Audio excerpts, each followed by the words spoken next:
Hello student, I am Shalu Rajput on my YouTube channel we to it. आज का हमारा topic है जैनिज्म। जैनिज्म यानी जैन धर्म का नाम आता है तो हमारे जहन में सबसे पहला प्रश्न जो नाम आता है वो आता है वर्तमान महावीर। कहा जाता है कि जैन धर्म के संस्थापक जो है वर्तमान महावीर हैं, लेकिन वह जो जैन धर्म की सबसे पहली जो टीचिंग्स का स्प्रेड किया था, जो फैलाया था पूरे देश भर में, वो थे हमारे पहले तीर्थंकर ऋषभ देव, जो कि जैन धर्म के सबसे पहले तीर्थंकर जाने जाते हैं, जिन्होंने जैन धर्म की शिक्षाओं का प्रचार प्रसार किया। अब हम बात करते हैं वर्धमान महावीर की, कि वर्धमान महावीर कौन थे और उनका संबंध जो है जैन धर्म से किस प्रकार है। वर्धमान महावीर जो थे वो जैन धर्म के 24वें तीर्थंकर थे और सबसे लास्ट तीर्थंकर थे। उसके बाद कोई भी जैन धर्म के तीर्थंकर नहीं हुए हैं।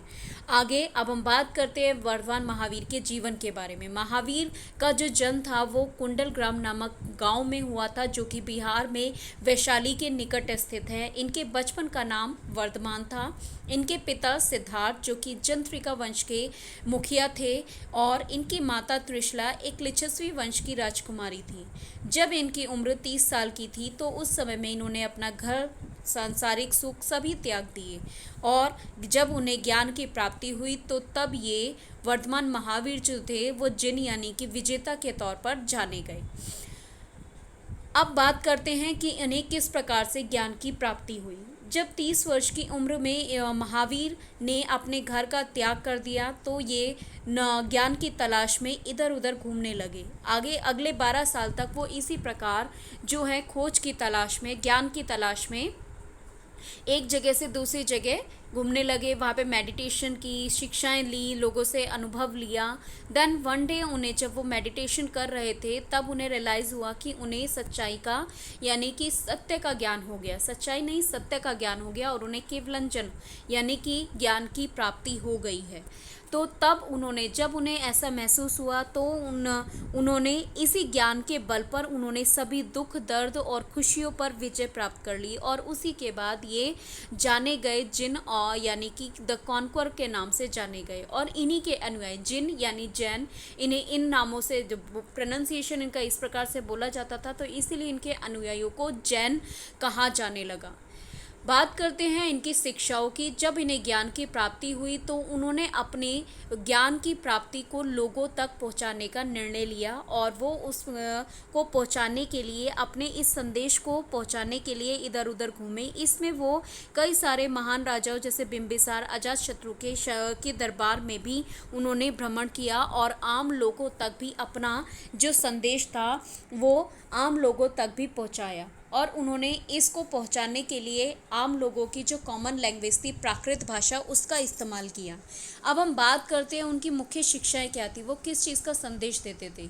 ठीक है, उनकी शिक्षाओं का जो महत्वपूर्ण सार है वो इन 3 रत्नों में है, यानी कि आप अच्छी चीज़ों पर विश्वास रखो, अच्छा या सही ज्ञान हासिल करो और अच्छे कर्म करो। इन्हीं 3 चीज़ों पर कार्य करते हुए आपको जन्म मरण के बंधन से मुक्ति मिल जाएगी और आप इस जीवन में जो है सच्चाई का एहसास या सत्य का ज्ञान आपको हो जाएगा। उनका मानना था कि हमें जो है अपने कर्मों पर बल देना चाहिए और किसी भी व्यक्ति को किसी भी प्रकार से नुकसान नहीं पहुंचाना चाहिए, किसी भी प्रकार से चोट नहीं पहुंचानी चाहिए।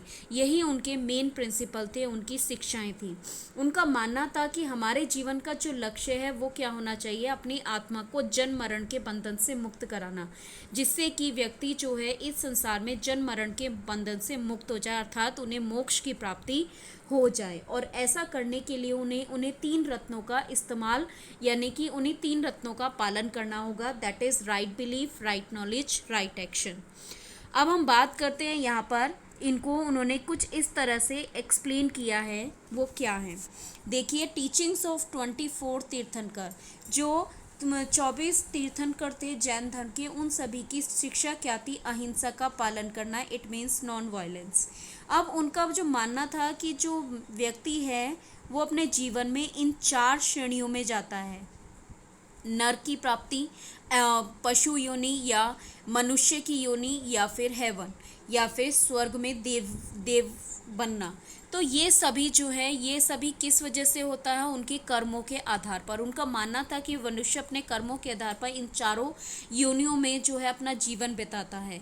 अब इन सब योनियों से जन्म मरण के बंधन से मुक्ति पाने के लिए हमें इन तीन रत्नों का यानी इन तीन रास्तों का पालन करना होगा। अच्छी चीज़ पर विश्वास रखो, सही कार्य करो और अच्छा ज्ञान अपने जो है मस्तिष्क में रखो, और तभी हम जो हैं वो क्या कर पाएंगे, ज्ञान की प्राप्ति कर पाएंगे और हम क्या बन जाएंगे, सिद्ध, यानी कि एक विजेता जिसने कि जन्म मरण के बंधन से मुक्ति पा ली हो।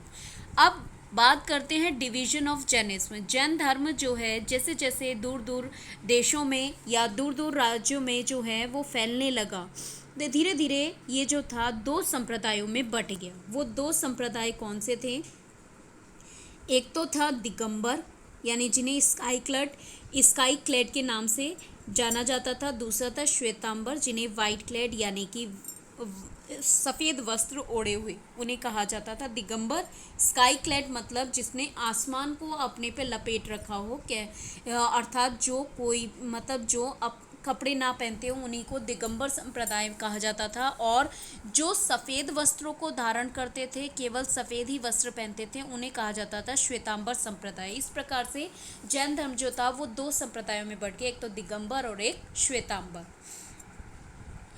आगे बात करते हैं अब हम similarities between Jainism and Buddhism. Jain धर्म और बौद्ध धर्म के बीच में क्या क्या समानताएं थी। सबसे पहली समानता वो थी ईजी टू प्रैक्टिस, कि इस धर्म का पालन करना बहुत ही आसान था। जबकि हम अगर बात करें हिंदू धर्म की, तो हिंदू धर्म में काफ़ी सारे रिचुअल्स और कस्टम्स हुआ करते थे जिसका पालन करना आम व्यक्ति के लिए बहुत ही मुश्किल होता था। और दूसरा रीज़न था कि वो बहुत एक्सपेंसिव थे। नेक्स्ट वन कि उन्होंने अपनी जो भी टीचिंग्स दी वो उस भाषा में दी जिससे कि वहाँ के आम लोग समझते हों, जिससे कि उनके लिए उन कॉमन पीपल के लिए उस धर्म को समझना, उनकी शिक्षाओं को समझना आसान हो गया। नेक्स्ट वन कि वो किसी भी तरीके की कास्ट सिस्टम में बिलीव नहीं करते थे, जिसकी वजह से जो लोअर कास्ट के लोग थे वो ज़्यादा अट्रैक्ट हुए इन दोनों धर्मों के प्रति। क्योंकि इस धर्म में सोशल इक्वलिटी नाम के आइडियाज़ जो थे वो ज़्यादा स्प्रेड थे, यानी कि सामाजिक समानता पर ज़्यादा बल दिया जा रहा था। और next one most important thing कि दोनों ही धर्म जो थे वो अहिंसा का पालन करने के लिए कहते थे, किसी को भी चोट ना पहुंचाना गलती से भी, वो यही इस धर्म की सबसे महत्वपूर्ण शिक्षा थी। और नेक्स्ट वन इम्पॉर्टेंट सिमिलैरिटी कि दोनों ही धर्म जो हैं वो कर्म पर सबसे ज़्यादा बल दिया करते थे, यानी जोर दिया करते थे। Thank you for watching my YouTube channel V28। Stay happy and keep learning.